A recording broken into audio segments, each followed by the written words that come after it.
So I'm going to go ahead and hit X, and so we can go across X symmetry here. And the reason why I don't really need to set a hotkey is because generally speaking, if I'm QMeshing something, I'm usually QMeshing, polygroup all or polygroup island. If I'm going over here and doing a edge operation, like I want to crease edge loop complete, let's say, or I want to go in here and do, what else is a good edge one? I want to slide just a single edge. I can slide a single edge through here. And the cool thing is, when you go back to say crease, it'll remember your target. If you go back to slide, it'll remember your target.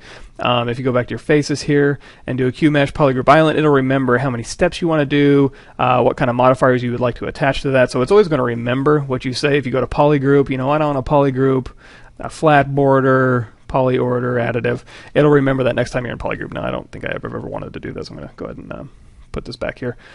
But just keep in mind that because it maintains those settings, it's actually pretty easy to go in here and just go and pick the one you want, and then it kind of just updates with how you usually want to use it. And that way you don't really feel the need to set a hotkey. You just go in here really quickly and choose, okay, I want to delete a face. No, I want to polygroup a face. No, I want to QMesh a face. And you'll kind of memorize where the ones you use all the time are. You're not going to use all these. Well, maybe you are. You might be a better box modeler than I am. But you'll use 3 or 4 in the Polygon Actions, and you'll use maybe 2 in the Point Actions, and then use like 10 in the Edge Actions. At least that's how I do it. Speaking of polygons, edges, and points, we haven't really talked a whole lot about 3D components, because in ZBrush, the way we have it set up, or at least the way I have it set up, is more about using ZBrush as like a sculptable, quick way to kind of get your ideas out. It's not so much a box modeling thing. If I was teaching Maya or 3D Studio Max or Modo, I would start with components. I would be like, the basics of 3D are faces, edges, points. A face is surrounded by 4 edges, and those edges are each connected by 2 points.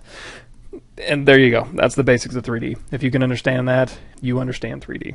Now, that's not to downplay the importance of components. They are very important. And why is that?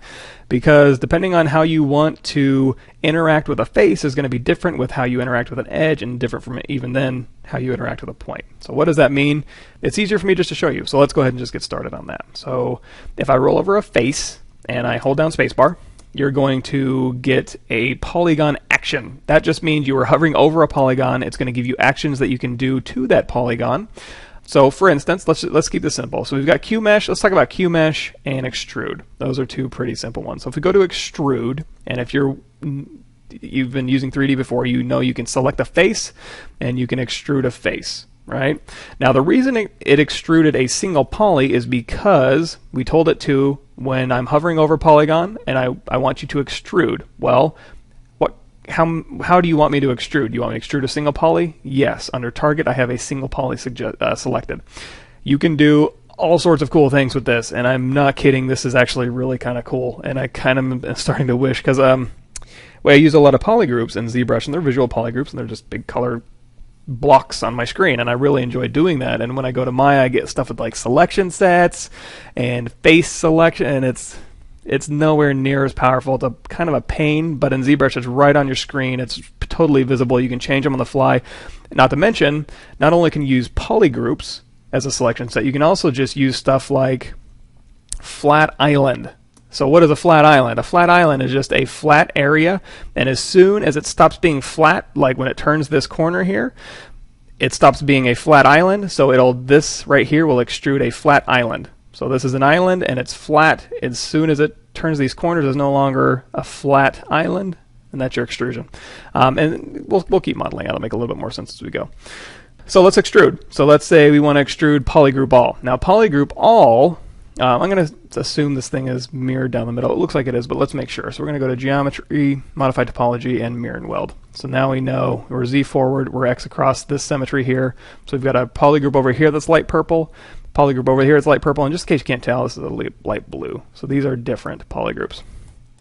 So when we tell it, extrude polygroup all, that is going to extrude all of the polygroups that are light purple, or we have light green front and back. It'll extrude all of those at the same time.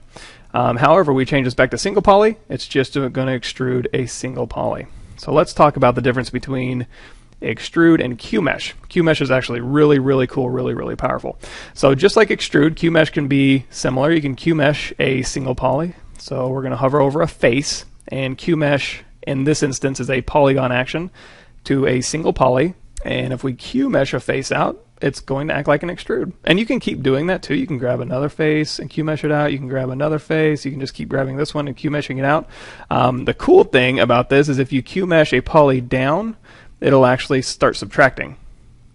So you can actually start subtracting a mesh, as opposed to extrude. So we'll go back to extrude a single poly, and it'll extrude a single poly down, but you're extruding a face inwards, and now you're getting like planar faces here. You can extrude up all the time, and that's fine. Another difference would be if we go back, hover over a face, choose QMesh here, and again, I'm just holding out spacebar to bring this menu up. Face, spacebar, edge, facebar. Now we're in edge actions. Point, spacebar, we're in point actions. Super simple.